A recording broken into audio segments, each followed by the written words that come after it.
Right, I think it's a great question. And it goes back to the challenges banks are facing overall. So legacy is pulling banks down. Run the bank, as we call it, the IT budget is divided into three parts: run the bank, grow the bank, and transform the bank. And most of the banks are still spending almost 65% of the budget on run the bank. Unless they bring this down, bring the OPEX-CAPEX ratios down, they will not be able to spare more money to transform the bank and to grow the bank.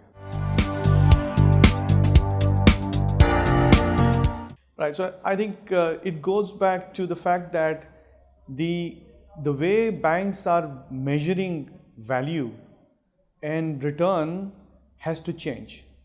The traditional matrix to measure KPI will not work for digital banks. Digital banking needs KPIs which are more tightly aligned to their business outcomes, and they're more agile. They help them scale up and scale down and be more tactical. So banks need to start looking at value differently.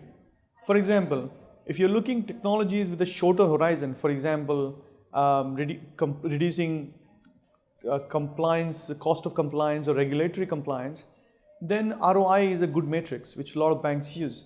But if you're looking at technologies such as advanced analytics, which is a higher timeline, ROI may not be the best matrix to use. And you should look at new value management. For example, what are the new skills you're building? What is the new value you're creating for the firm?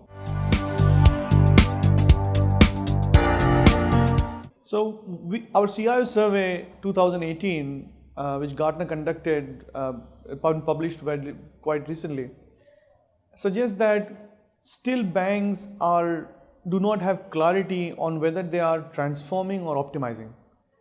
While 66% CIOs tell us that they are transforming, in reality only 11% are truly transforming. This is lack of clarity. Banks think that they are transforming, but in reality they are optimizing.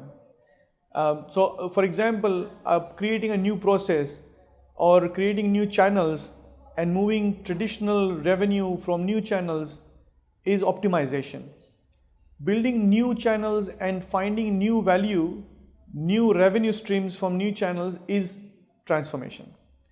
The banks need to understand this, maintain clarity to be able to maintain relevance. So I think let me answer the second question first. The narrative in the industry is moving away from defensive to offensive, to becoming action oriented. So in the industry has started looking at fintechs as an opportunity to create new value for their customers as well as making them partners in transformation.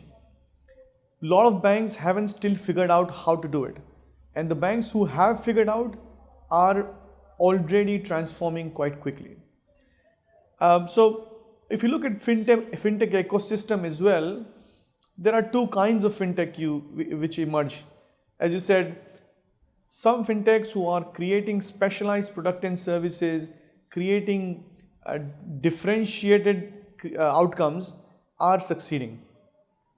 They are competing with banks in taking away the high revenue, high return business from them.